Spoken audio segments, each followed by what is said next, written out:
Alright, let's move on to the next cue point. Now, when you do it this way, there's another issue for me. And I think for all of you, that's extremely useful. If you play like this, first, your loop will be more energy efficient. Second, your forehand-backhand transition will definitely become faster. Earlier, a viewer asked, my side-to-side transition is slow, what should I do? I talked about footwork and body positioning, but there's another key. You must open up your stance to switch faster. It will absolutely make you quicker. Why? Let me demonstrate. Let me show you the motion. Now, watch. If I start from a closed, hunch position and try to switch sides, watch my movement. From this hunch stance, which might look technically correct, watch me switch forehand to backhand. Backhand, forehand, backhand, forehand. Right, backhand, forehand. Watch how much my body has to rotate. Look at the range of motion. This is backhand. This is from a hunch position. Left, right, all from a closed stance. Got it, remember this. Now, watch the transition when I open up my posture. Look, opening up the stance.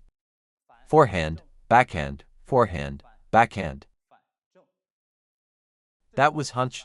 Now, opened up, forehand, backhand, forehand.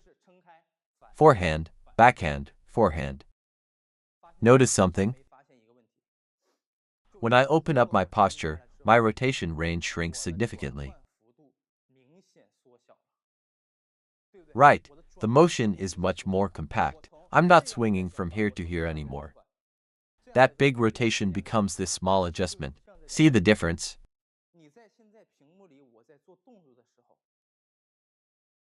You can see right now, my movement has changed dramatically. The difference is huge. And in a real match, this is even more beneficial. If you learn to open up your stance, it will help you in 3 ways. 1. Your shot quality improves. 2. Your loop becomes more efficient. 3. Much faster side-to-side transition. Right, let's compare again. Hunch stance, forehand, backhand, forehand, backhand. Open stance, forehand, backhand, forehand, backhand. Forehand, backhand. Forehand, backhand. Right, incredibly useful. If you can master this, your transitions will be lightning fast. Your switching speed will increase massively. Exactly, shoulder and hip alignment is key. It's crucial for efficiency in table tennis. Now, you might be watching this and thinking, on screen, it doesn't look that different, right? But once you're at the table, you'll feel it. I barely need to move my whole body to switch. The transition happens almost instantly. Ever wonder how pros handle such fast balls and still recover in time? Right, look at Fan Zhendong, it's amazing. He'll play a backhand, and bang, he's already opened up and ready. He can't recover if he's all closed up. After a forehand loop, he shifts to backhand, opens up, extends through the shot. Backhand to forehand, just as fast. Opens up and delivers. Instead of rushing and turning too far back. If you over-rotate, you'll miss the timing. Plus, that big rotation kills your power. You get tired and you're slow. One adjustment solves 3 problems. This is the modern game, open up for power. Yes, next time you play, pay attention. Try it. The difference is night and day. Watch this. First, I'll do the normal hunched action. The so-called traditional form.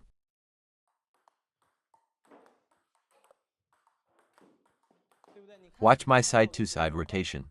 Forehand, backhand. Forehand, backhand. Forehand, backhand. Right, remember that motion.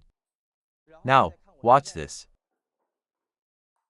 Forehand, backhand. Forehand, backhand. You can go even faster. Forehand, backhand. Backhand, forehand. Look, I'm hardly moving. Watch, I'll open up and hit without moving my feet. Forehand, backhand. Forehand, backhand. My feet aren't moving, but can you say my weight hasn't transferred? Of course not. The transfer is happening. I'm fully switched. I'm doing this to show you. My upper body is almost still, yet my forehand-backhand switch is complete.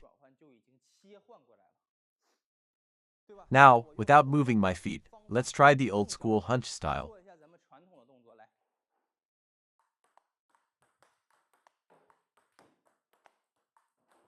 Watch how much my body has to turn. See that? Again.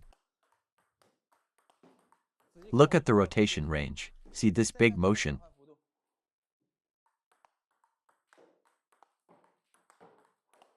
And again, so much rotation. Is the difference obvious? Is it huge? It's massive. So useful. This tip is a game changer. Right, stop hunching over. Stop bending forward deliberately. This is incredibly valuable. It boosts your power, your transition speed, and saves you energy. If you're at an intermediate level, really try this. Stop bending over, stop hunching. Don't deliberately crouch or hunch. Don't stand with your legs too wide either. Give it a try. This is the modern ball era. If your core is engaged and stable, your whole structure is solid. Your body becomes compact and connected, okay? When your core is braced, your whole body is effectively locked in. When we say be more compact or brace yourself, we don't mean tighten your arms or shoulders. It's about whether your core is engaged and stable, whether you can generate power from there. That's the key. Does that make sense?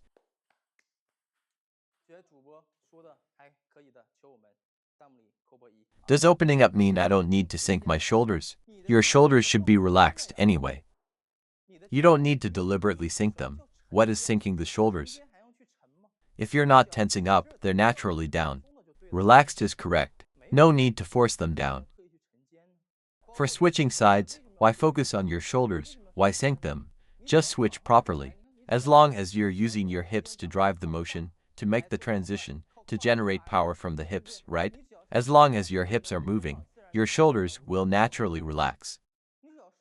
Use your hip, shoulder drops naturally. Apply the same principle here. Transition by using your hip power. Body open, power from the hips, look here.